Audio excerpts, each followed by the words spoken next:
The wife and I recently went to a flea market where I found a new honey hole, and I got a pretty decent haul of comic books. So if you're interested to see what I got, stay tuned and find out.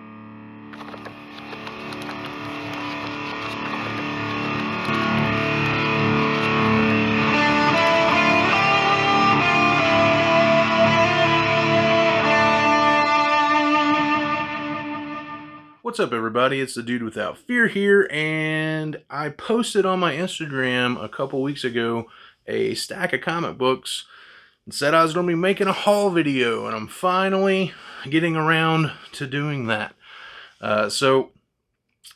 When my wife and I got married, we were going to spend our wedding night in this brand new fancy hotel that just opened in like a major city that we live right outside of.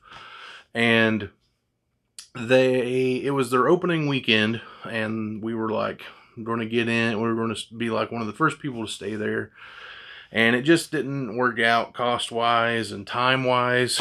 So we decided to just not do that.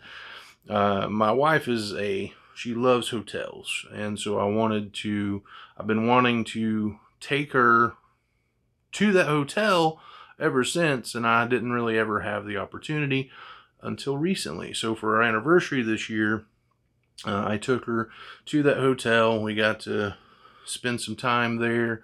It was super swanky, swankiest hotel I've ever stayed in. And when we left, it just so happened to be a couple miles from this place that sold comic books that I've been wanting to go to. So for an anniversary weekend, it worked out pretty well for both of us because my wife bought me that stack of comics as part of my anniversary present. So win-win, right?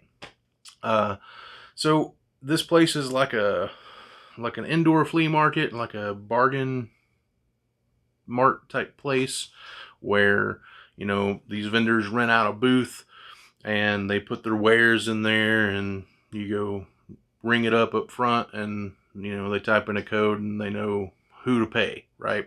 They know whose merchandise you're buying. So this guy was in a different flea market a couple years ago, and I'd bought a bunch of his stuff, and that place closed down, and he moved into this one, and I'd been wanting to go to it. So finally got the chance to go to it, and I'm glad I did, because he had a lot of good stuff. And so I've been trying to be more focused in my comic book buying because my read pile is huge. I'm actually going to be doing a video about that soon to show that thing off that I keep talking about. And also, I feel like I'm just buying too much stuff. So I'm trying to like be more focused in my buying, trying to focus on runs that I'm close to finishing, and runs that I want to one day finish, like the runs that I love the most. So that's what I did. But I also, you know, when I come across something that I know is a good find, if it's not like immediately on my radar, it's one of those things that's like always on my radar. You know what I mean?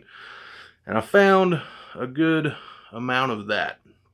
Um, I When I went in, I went to like the vintage stuff. Most of his stuff is $1, but he's got like 3 or 4 vintage books, vintage boxes that are just full of like Bronze Age and older stuff, and modern stuff that's more expensive. And I went to that stuff first because I'm like also quality over quantity, right? And I'd found a good amount of stuff there, and I wasn't even going to go through the dollar bins, but I was like, there's some runs I'm trying to put together, so I need to go through the dollar bins. So the very first thing I saw when I went to the dollar bins, because I was looking for Spider-Man, so I was in the S's, was a huge run of Superman adventures based on the Warner Brothers cartoon from the 90s. And those things are so hard to find. And if you watch the channel, you know that I love those comic books based off of the animated series. So I saw these for $1. They're usually $4 more than that whenever I find them. So at least, so I was like, I'm gonna jump on this and get these. So to start us off, I got Superman Adventures number 12, 13, 15,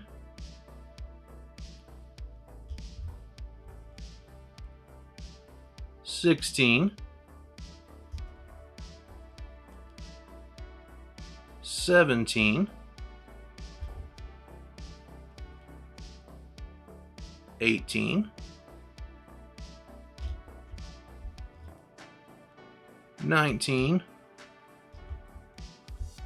cool cover here, 20, 22,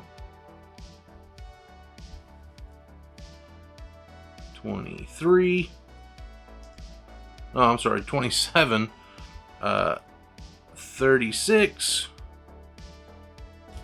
really cool cover here, 49, 53, Mr. Miracle. Really love this cover, 54. I love that cover because it is homage to Neil Adams' cover of the Kryptonite Nevermore story, and I mean this book's even named Kryptonite Nevermore, so I mean that's super cool. Issue 55, 56, with Lobo in it. Animated Lobo is awesome. 57, 58, and what's cool about this one is this is an Alex Ross cover, unlike any Alex Ross cover I've ever seen before. Check it out, there's his signature right there, Alex Ross. Pretty wild, right? Like, that is very unlike his style. Very cool. Just a cool book to have in the collection. Number 59, 61, Parasite, 62, Kryptonightmare, Metallo, 63, sorry about the glare, I'm trying to not have glare, and really cool cover, number 64. And then finally got to the Spider-Man section. Didn't really have what I was looking at, what I was looking for, hoping to find. But they did have Spectacular Spider-Man number 171, and I was really happy to find this. It's in fantastic shape. This was one of the first Spider-Man books I ever bought as a kid, or I ever got as a kid. I don't know that I bought it. I'm sure my dad bought it for me, maybe my brother. But I had this story, and this is part 1 of 2, and I always thought these covers were so freaking rad. I wish they had the second part of it, but they sadly did not. And I got Spectacular Spider-Man number 219 with this really rad 90s Daredevil black and red outfit that I love so much. I know I already have this one, but I feel like it's not in the best shape, and this one is in great shape, so I picked it up as a replacement. I was super glad to find a bunch of Spider-Man 2099. These books have been going up, and they're kind of hard to find, especially when you get into the later issues of it. And so I've been trying to put these runs together, a few 2099 runs together actually, this, Doom, and I've completed the Punisher. And I would like to get Fantastic Four 2099 as well. But those are super hard to find, at least around here. But I got Spider-Man 2099 number 11, 12, 17,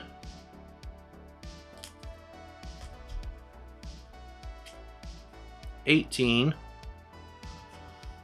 Another comic I had, one of the first comics I had as a kid. This cover has been burned into my brain. Spider-Man 2099 number 19. Those rollerblades, man. How futuristic are those rollerblades? It's good to know that in 2099, rollerblades will be making such a huge comeback. 21, super rad cover. And 24, all for $1. Very happy to get those. I found Steel Annual number 1. I've been putting the Steel run together, and I've recently decided that I've historically, when I come across annuals, a lot of the times I just I won't pick them up. I'll leave them, and just because some annuals aren't good. There's some annuals that are amazing, but some annuals just are not that great. And in the 90s, they were a lot of crossover stuff. So I had been of the mindset I can get these later, and I've just decided that if I come across annuals, I need to go ahead and get them, because with how the market is right now and the industry, the hobby, if who knows, one day Key Collector app can say, hey, this is now a big book, a key book, or this is a spec book, and suddenly a $1 book turns into a $50 book. And when it's a run that you're buying or you're trying to collect and you are trying to get that stuff cheap, that's not a good feeling to miss out on something that you've passed up like so many times. So I decided I'm now of the mindset that when I come across annuals for series that I'm buying, that I'm collecting, I need to go ahead and get them. So I also got Batman Legends of the Dark Knight Annual number 6. I'm actually very happy to get this because it's Legends of the Dead Earth. In 1996, DC's annuals all were labeled, had that label, and it's like a post-apocalyptic, futuristic stories, and I love a lot of them.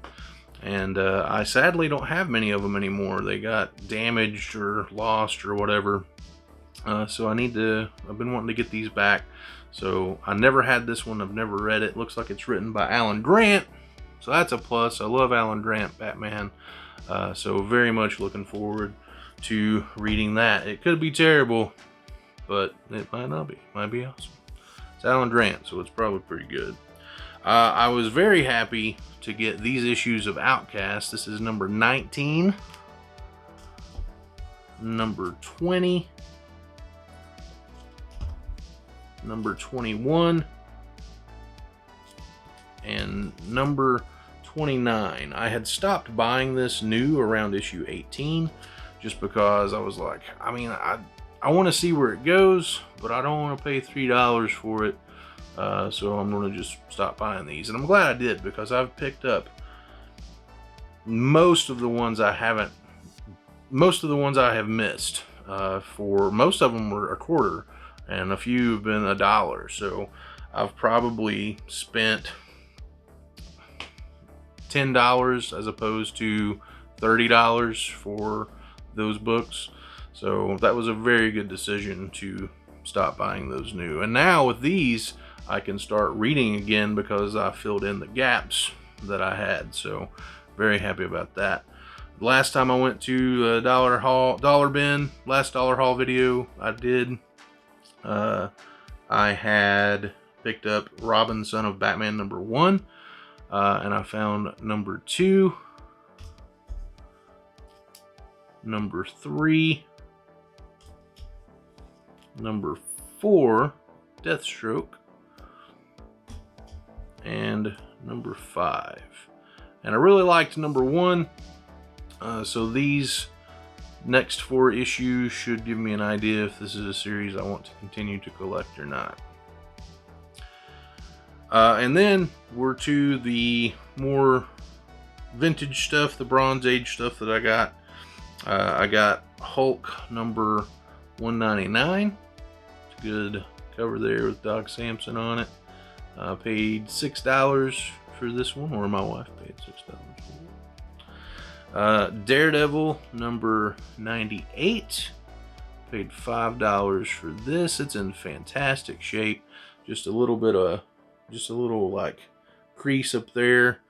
A couple of dings on the spine, but otherwise a very, very good copy of that. And I really love this run of Daredevil.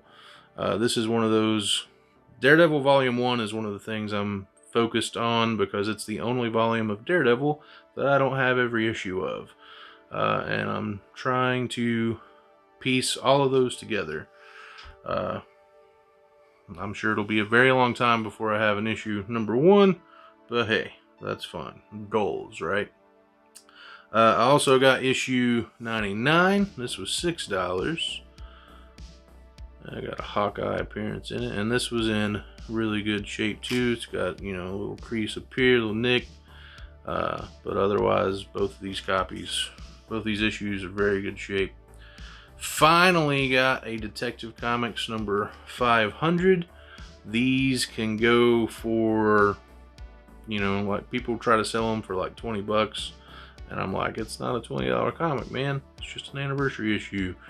And this one was $8, and I was like, yeah, I'm gonna get that one. Cheapest I've seen this book in a long time, so very happy to get that. Finally marked that off of my Detective Comics run. And then this is like this is one of the comics I'm probably the most excited about. It's the last comic I've got to show you. I already have this. I bought it from my comic shop not long before he closed down, my original comic shop. Not long before he closed down. He'd been in business since the early 80s, and he had a lot of back stock, and he was like one of the biggest comic shops in the Southeast United States. And he had, I mean, to this day, I've not been to a comic book store that had more back issues than he did, and I really missed that store. But he found Punisher War Journal, the first, I don't know, 5 issues or so of it in his back stock that he had when it was new, and so he put those out. And like, I'm not kidding, man, these books look like they came off of the rack, and they were flawless. So I bought like the first, like I said, 3 or 5 issues of that run. They are in pristine shape, not a flaw on them. And I found another Punisher War Journal number 1 at that flea market, almost the exact same. Like, I mean, this book is flawless, and I wasn't going to buy it, but it was just so perfect. I was like, I can't pass that up. I have to get it. It was 10 bucks, flawless condition. The dude that rung it up, I'm pretty sure, put this tiny little nick in the spine. It's not color breaking, so it might still get a 9.8, but this would definitely be a 9.6 if I were to send it in to get graded, which I might one day, who knows. But 9.6, 9.8, very high grade Punisher War Journal. Put it in a top loader to keep it protected. So yeah, very, very happy to find that book. So that's my comic haul. I hope that you all enjoyed it. If you did, give me that thumbs up. Hit subscribe if you'd like to see more content like this. Follow me on Instagram at Dude Without Fear Comics. And as always, crew, be excellent to each other. Take it easy.